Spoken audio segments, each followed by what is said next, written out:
హైదరాబాద్ నుండి కడప, కర్నూలు, రాయచోటి మీదుగా చిత్తూరు వెళ్ళవలసిన బస్సు 7వ నంబర్ ప్లాట్ఫారం నుంచి బయలుదేరడం సిద్ధంగా ఉన్నది. శివాజీ, నువ్వెక్కడికి వెళ్ళొద్దురా, దయచేసి వెనకొచ్చాయి. శివాజీ ప్లీజ్ రా, రే నువ్వు లేకపోతే నేను బతకలేనురా, దయచేసి వెనకొచ్చేరా శివాజీ.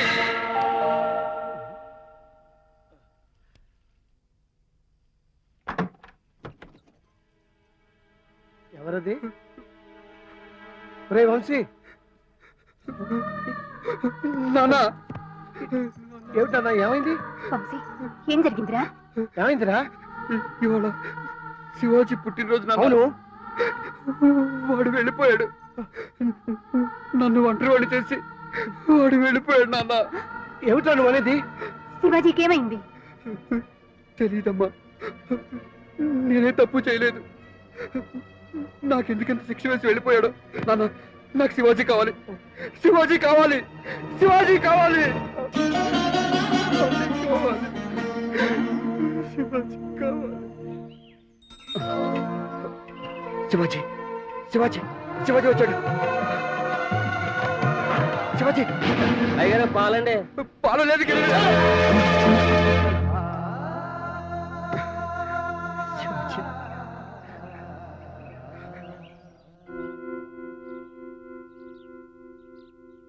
ఏమండి, పాలు.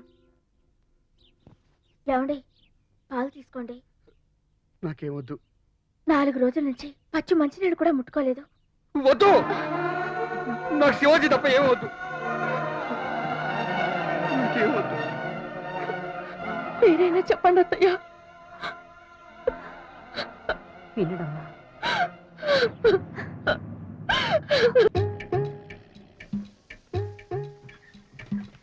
బాబు, ఏంటి బాబు?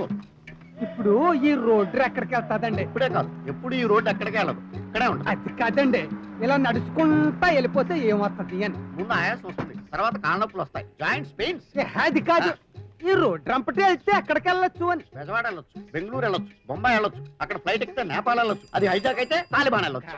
విడిపడి ఇచ్చుకొట్టానంటే బుర్ర బద్దలేసిపోతా. నేను అడిగేది, ఈ రోడ్డు రంపటి వెళ్తే మా అల్లుడు గారు ఇల్లు వస్తుందా రాదా అని. నీ అల్లుడు గారు ఇల్లు రావచ్చు, అల్లు రావణంగ గారు అల్లుడు చిరంజీవి గారు ఇల్లు రావచ్చు, ఎన్టీఆర్ గారు అల్లుడు చంద్రబాబు నాయుడు గారు ఇల్లు రావచ్చు. మా అల్లుడు గారు ఇల్లు వస్తుంది అంటున్నావు కదా, అది ఏ పక్కన వస్తుంది అని. కుడి పక్కన రావచ్చు, ఎడం పక్కన రావచ్చు, కుడి పక్కన రావచ్చు, కుడి పక్కన రావచ్చు. మా బండి సూర్యరావు గళ్ళలాగే నీకు కూడా మ్యాటర్ బుర్రకెక్కట్లేదు. ఇప్పుడు మా అమ్మాయి మా అల్లుడు గారి ఇంటికి వచ్చింది, వాళ్ళిద్దరు వాళ్ళ ఇంట్లో ఉంటున్నారు. వాళ్ళ ఇల్లు హైదరాబాద్ లో ఉంది, అది ఎక్కడ ఉంది అని అడుగుతాను. రాంపల్లిలో ఉండొచ్చు, చిక్కడపల్లిలో ఉండొచ్చు, కోకట్పల్లిలో ఉండొచ్చు, పోయినపల్లిలో ఉండొచ్చు. పట్నంలో ఉన్నారా అంటే పల్లెలన్నీ చెప్తావేంటి? పట్నమా? మెహదీపట్నంలో ఉండొచ్చు, ఇబ్రహీంపట్నంలో ఉండొచ్చు, గౌరీపట్నంలో ఉండొచ్చు, విశాఖపట్నంలో ఉండొచ్చు. పట్నం వెళ్ళిపోతావేంటి నువ్వు? లేకపోతే ఏంటయ్యా? ఎప్పటి నుంచి ఎదుగుతున్నావు నీ అల్లుడు అడ్రస్? నువ్వు 6-7 వారాల నుంచి ఎత్తుకుతున్నావు. అడ్రస్ లేకుండా 6-7 వారాల నుంచి ఎదిగితే దొరికేస్తారా? అడ్రస్ దగ్గర పెట్టుకుని 2 ఏళ్ళ నుంచి ఎదుగుతున్నాడు మా అల్లుడు అడ్రస్, ఇప్పటికీ దిక్కులేదు.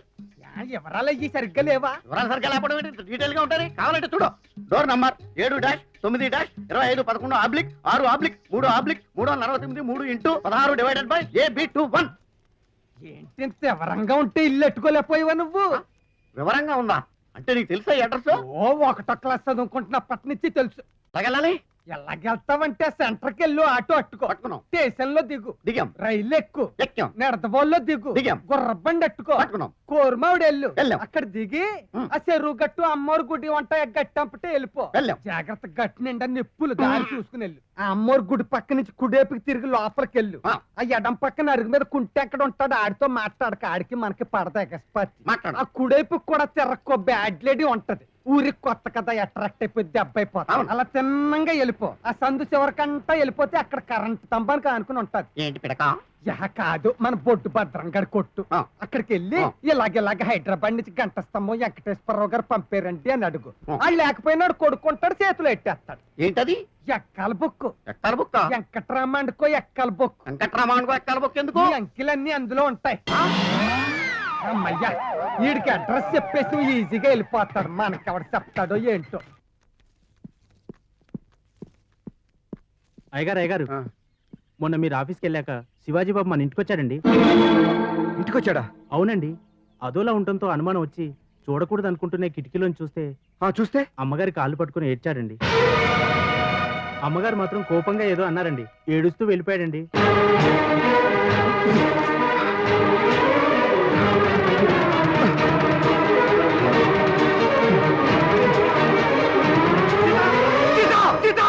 ఏంటండి ఏమైంది?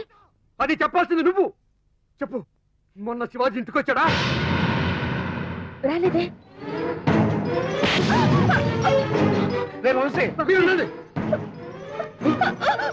చెప్పు, లేదంటే చంపేస్తాను. నిజం చెప్తే నన్ను కాదు వాడిని చంపేస్తారు, నరికి పోగులు పెడతారు. వాడు చేసిన పని తెలిస్తే మీరే కాదు ఏ మగాడైనా ఊరుకోడు. మీరు మగాడని అనుకుంటున్నాను. ఏంటి నోటుకొచ్చాడు వాగుతున్నావు? వాడి మీద నింద వేస్తే నమ్ముతాను అనుకుంటున్నావా? నిందలా? ఇదే నిందలా? ఇవి నిందలు కావండి, ఇంకా పచ్చగానే ఉండి నెత్తరోడుతున్న నిజాలు. ఈ ఘాట్లేంటని మీరు అడిగితే పిచ్చి కుక్క కరిచిందని చెప్పాను, గుర్తుందా?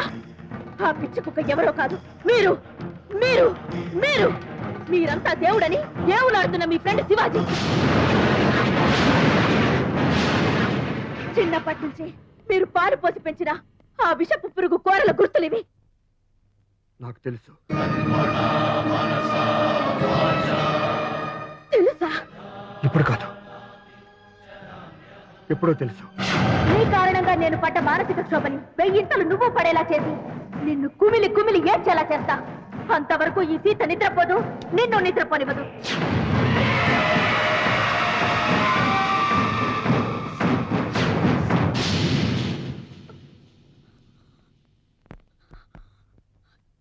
నిజం తెలిసి ఇన్నాళ్ళు చూస్తూ ఊరుకున్నారా?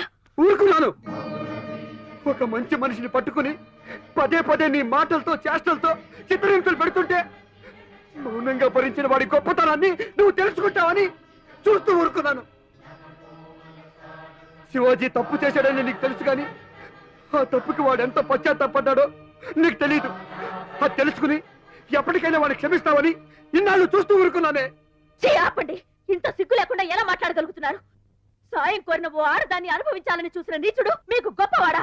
నన్నింత మానసిక క్షోభకి గురి చేసిన ఆ దుర్మార్గుణ్ణి నేను క్షమించాలా? మీరు అసలు నా మొగుడేనా? మొగుణ్ణి కాబట్టి అలా చేశానే. ఆ దిక్కుమాలిన రాత్రి తాగిన మైకంలో నిన్ను ముట్టుకున్నాడన్న విషయం పెళ్లికి ముందే తెలుసుంటే నీ కాళ్ళు పట్టుకుని బతిమాలి వాడికి పెళ్లి చేసేవాడినే. కానీ కర్మ కొద్ది ఆ ముళ్ళు వేశాకే ఆ విషయం నాకు తెలిసింది.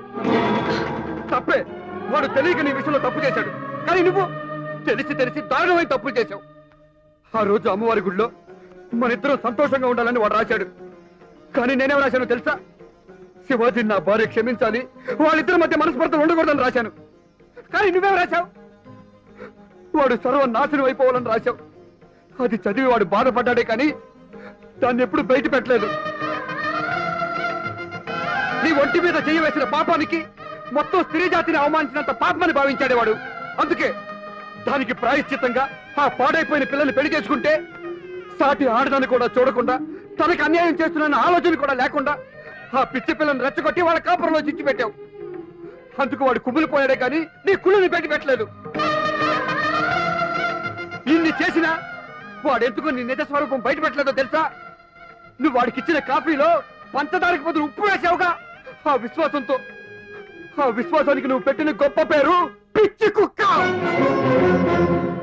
ఇన్నాళ్ళు తోటాలంటి మాటలతో వాడి గుండెని ముక్కలు ముక్కలు చేశావు. కానీ గాయపడింది ఆ గుండె కాదే, ఈ గుండె. పశ్చాత్తాపంతో వాడు, పగతో నువ్వు ఎన్ని నిద్రలేని రాత్రులు గడిపారో నాకు తెలిసే. కానీ నాలో చెరిసగమైన మీ ఇద్దరి క్షోభని చూస్తూ నేను ఎన్ని నిద్రలేని రాత్రులు గడిపానో నీకు తెలియదు. వాడు కన్నీటితో నీ కాళ్ళు పట్టుకుని అమ్మ అన్నా కూడా నీ హృదయం కరగలేదంటే ఛీ, నువ్వు అసలు ఆడదానివి కాదే. వద్దు, ఎవరి మంచి మనసు నువ్వు గుర్తించాలని ఇన్నాళ్ళు ఓపికగా భరించానో వాడే లేకపోయాక నువ్వెందుకే? మా స్నేహం నీకు అడ్డైనప్పుడు మా స్నేహానికి నువ్వు అడ్డే. పోవే, మన బంధాన్ని తెంపేసుకుని వెళ్ళిపో. నీ పగతో నువ్వే రగిలిపో. నువ్వు అంటించుకున్న చిచ్చులో నువ్వే కాలిపో. నాకేమి చెప్పొద్దు. నా శివాజీ లేని బతుకు నాకు వద్దు, నాకు వద్దు.